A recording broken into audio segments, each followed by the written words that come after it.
Okay, so in this video, we're going to be talking about how to write a well-developed paragraph. And we have to talk about this because it's through your academic essay that you show why you deserve a place in college or university. Now, I will admit that at the start, many people are not yet good essay writers, but that's my goal, to ensure that you become better at essay writing. Now, essay writing in high school is very basic. You learn all the things that you need to learn, but you're not necessarily expected to incorporate outside sources. And that's the difference between a high school essay and a college or university essay. A college or university essay should show scholarship. It should show advanced thinking.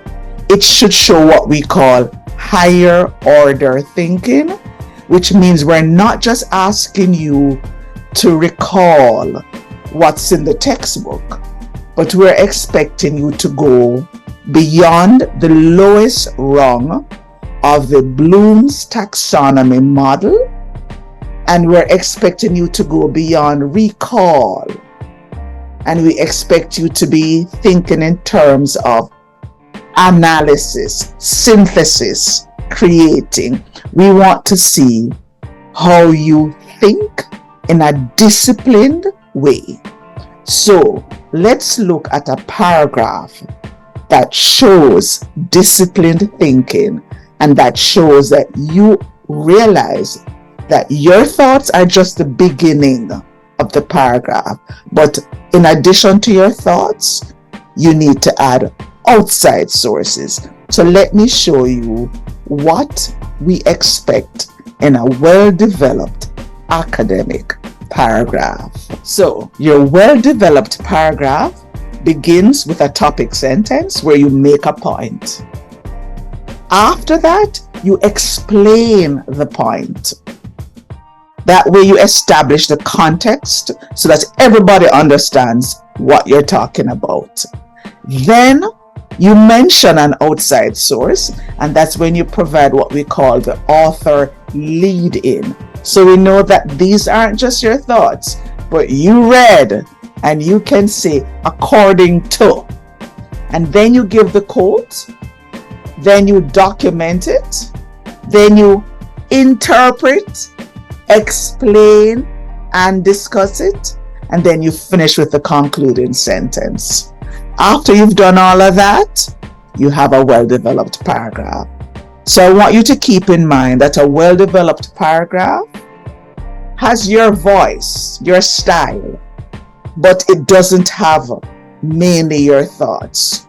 Your thoughts are going to be in the topic sentence. The rest of it must show academic scholarship. Okay? So let's look at an example that shows that. And I'm taking this example from our college's writing center. It's not original. I'm just showing you an example that I think is a well done one, but it's not original. Just so you know, I don't want to be accused of plagiarism here. Okay? So here's the example. One factor which influences how well students do in school is parent involvement. That's a topic sentence. The topic, parents' involvement. The writer's opinion is that it influences how well students do in school. But that's the writer's opinion. That needs to be supported.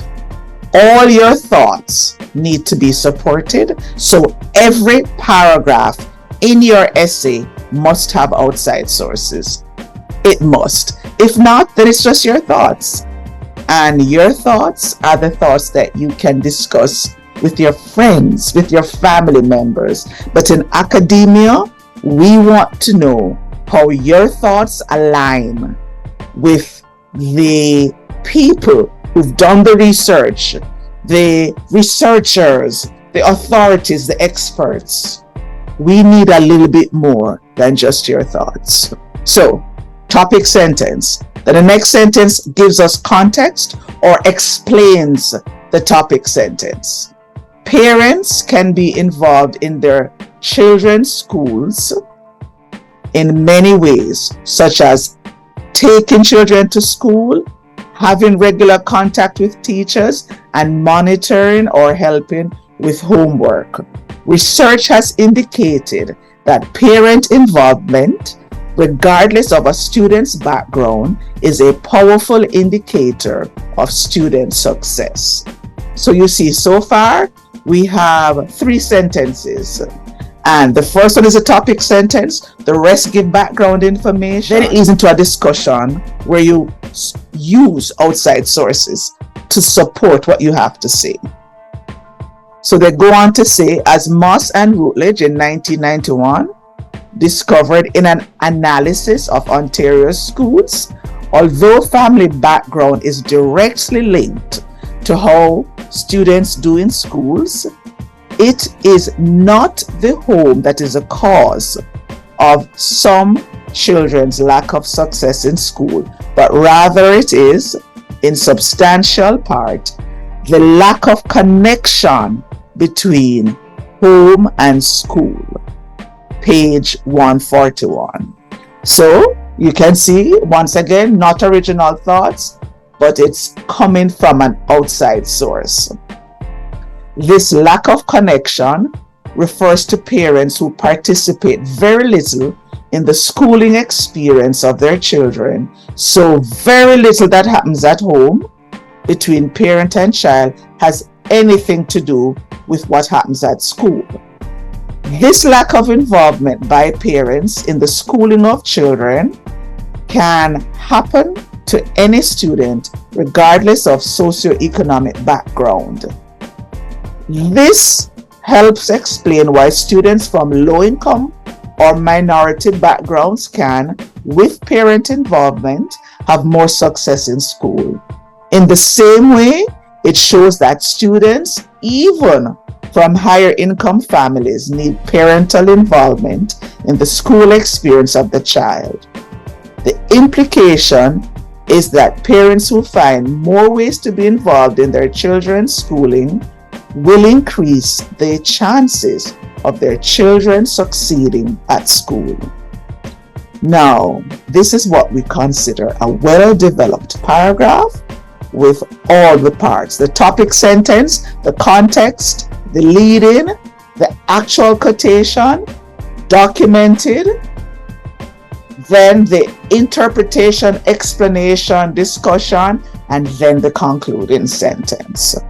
All parts must work together in every paragraph to give us a well-developed paragraph. So I hope this helps, and I hope this sheds light on what you need to be doing. So in conclusion, please keep in mind that your well-developed paragraph must have 7 parts. You begin with a topic sentence, you explain the context, you provide an author lead-in, you insert the quotation, you document the source, you interpret, explain, and discuss it, and then you finish with a concluding sentence. Now, if you look back at the example, you'll see that your thoughts, as in the topic sentence, provides maybe 20% of the information in the paragraph. The rest of it shows that you are a disciplined thinker, that you're not only regurgitating what you read somewhere, but you are using your higher order thinking to do some amount of analysis to come up with what we consider academic writing. So I hope this helps. So in conclusion, when you write, keep in mind that your writing as a college or university student must show scholarship, and we expect all 7 parts in each paragraph. I know. Anyway, I'll see you in the next video. Bye for now.